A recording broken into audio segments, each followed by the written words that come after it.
Oi pessoal, aqui é o Thiago. Vamos voltar à leitura do livro Desmilitarizar, do Luiz Eduardo Soares. Quero começar com uma ideia do filósofo germano-coreano Byung-Chul Han, que tem nesse livro aqui, ó, Topologia da Violência, editora Vozes. Ele faz uma distinção entre violência macrofísica e violência microfísica. Violência macrofísica, eu e meu inimigo, eu e o outro, soberano e o súdito, e o criminoso.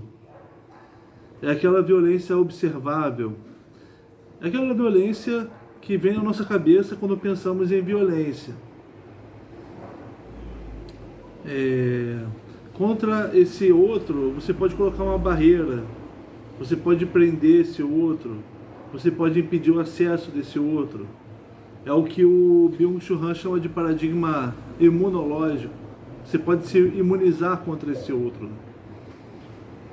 Esse outro é o negativo. Agora, a violência microfísica não tem negativo, não tem outro, não tem inimigo. Tem eu e a minha cobrança sobre mim mesmo. Não tem negação sobre mim, tem um excesso de eu, como não tem negativo, ocorre um excesso de positividade. E por que isso é violência? Porque ocorre uma pressão do eu sobre si mesmo, ocorre uma pressão pela hipercomunicação. Esse eu, ele quer se informar de tudo, ele está em meio a muitas informações e acaba sofrendo uma pressão. É uma outra forma de violência microfísica, e contra ela não tem defesa. Você não pode se imunizar contra ela, né? Então é o que ele chama também de fim do paradigma imunológico. Aqui no Rio de Janeiro, você tem, todo dia de manhã eu vejo o jornal RJTV. E depois da RJTV, veio, na Rede Globo, veio um jornal que fala do Brasil e do mundo. No RJTV, você vê muitas notícias sobre a violência microfísica. E no jornal sobre o Brasil e o mundo, você vê muitas notícias sobre violência macrofísica. Como assim?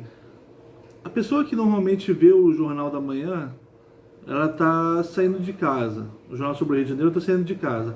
Ela quer saber como está a rua. A rua que vai levá-la para o trabalho, que vai levá-la para um outro lugar. Como estão os arredores da casa dela. Se a pessoa está preocupada se vai sofrer um assalto, se vai sofrer alguma violência, né? Como ela normalmente entende violência. Ela se preocupa com... Ela tem uma ideia, essa ideia na cabeça de segurança pública como falta de violência, falta de crime, que é o que o Luiz Eduardo vai discutir no texto e é o que eu vou discutir aqui também. Então, o jornal atende isso. Ele vai dizer, olha, você não tem inimigo hoje na rua, ou aquela rua ali tem inimigo, evite, a polícia está combatendo. O discurso do jornal sobre o Rio de Janeiro é macrofísica, é da violência macrofísica. Agora, quando fala, só mais uma coisa, e você tem também uma difamação sobre os chamados inimigos da sociedade, inimigos sociais, né? Olha, tem ali um suspeito, porque ele é negro, porque ele veio da favela, a polícia já está ali. Então ocorre uma difamação sobre o outro, a criação da imagem do outro e a difamação dele. Na violência microfísica, não tem isso. Você pode ter até notícias sobre a criminalidade de um local, mas você tem muito mais notícias sobre uma empresa, o trabalhador, como o trabalhador agora ele tem que ser empreendedor, como a pessoa tem que se informar, como ela tem que se estilizar, né? Então abre muito mais caminho. O discurso do jornal sobre o Brasil e o mundo é de uma violência microfísica. Favorece essa pressão do eu sobre si mesmo, né? Então, mas por que eu estou falando disso tudo? Quando você pensa no seu dia a dia urbano, que é o lugar então, da macro violência, né, da violência macrofísica, você pensa assim sobre segurança pública, né? E aí o Luiz Eduardo, ele quer, até inspirado na filosofia, como ele vai dizer, olha, a gente tem muita informação sobre segurança pública, mas você sabe o que é segurança pública? Né? Será que o excesso de opinião que você tem te dá algum conhecimento sobre a segurança pública? Aí ele resolve então fazer como se fosse um debate, perguntas e respostas sobre a segurança pública, né? Testando o que a gente acha que sabe sobre ela. Por exemplo, segurança pública para você é a ausência de crimes? Se uma sociedade sem crimes é uma sociedade com mais segurança pública? Aí ele fala, olha, não. Uma sociedade sem crimes e, portanto, com menos medo. As pessoas andam por aí com menos medo. Ou até aqui no Rio de Janeiro, um bairro com milícia, que dizem, aqui é seguro, aqui você não precisa, aqui é seguro. Será que você sente menos medo? Não. Por quê? O totalitarismo, os estados totalitários, eles reduzem a criminalidade, a macroviolência. Reduzem. Mas eles não fazem você se sentir livre, não são confiáveis. E a milícia pode reduzir o assalto na sua rua, mas ela não é confiável, ela não vai reduzir a sua sensação de medo. Então, nem sempre falta de crimes e falta de sensação de medo significam mais segurança pública. Não. É importante, então, a gente pensar no Estado democrático de direito.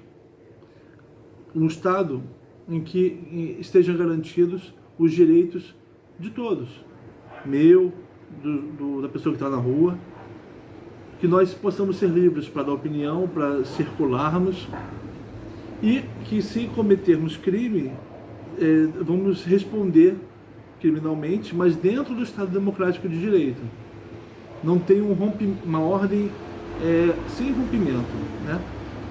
Mas esse Estado democrático de direito, ele significa a ausência de crimes? Ele significa a ausência de violência? Não. Os crimes ocorrem. Se você quiser impedir totalmente a ausência de crimes, isso só é possível no totalitarismo.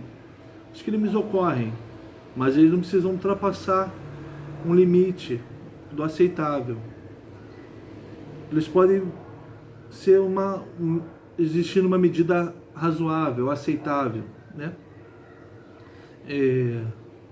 Então, o medo é uma coisa que você pode estar presente, mas não pode ser uma coisa tão preocupante assim, tão presente assim, de modo a impedir sua liberdade, né? E pense no medo que vive a pessoa que mora na favela e como isso destrói a alma dela, né? Mas então a ordem, o Estado Democrático de Direito, ele cria uma certa ordem social, mas a ordem é uma coisa que existe por si só? O importante é manter a ordem, né?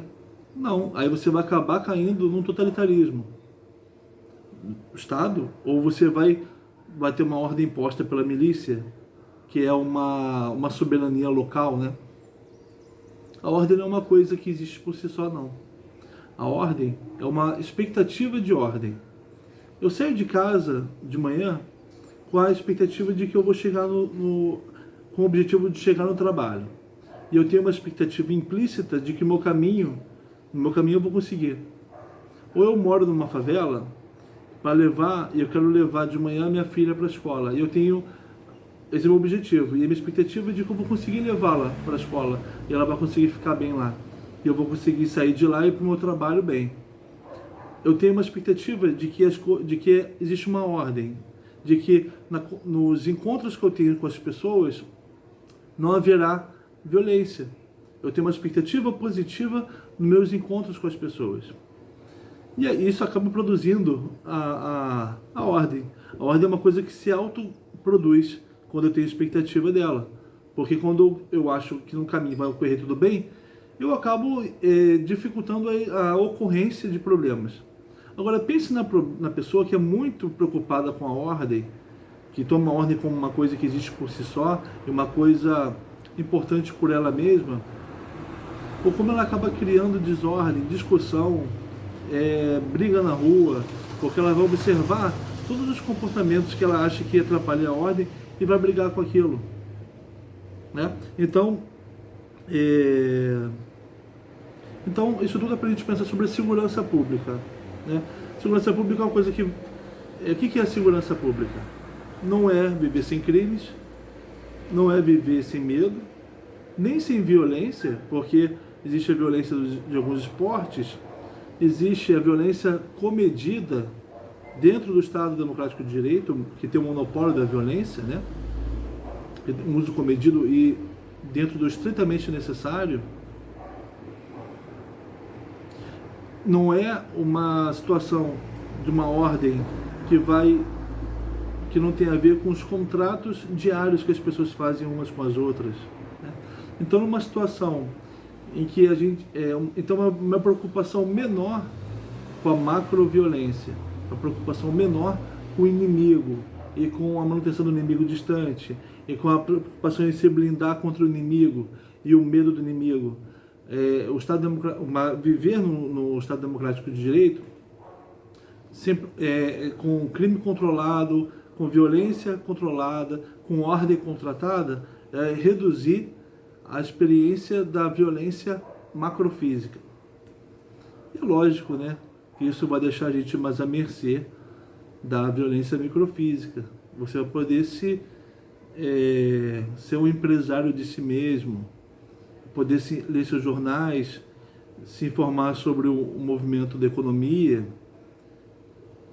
assistir seu coach, ser um empresário de si mesmo, se autoviolentar mais confortavelmente.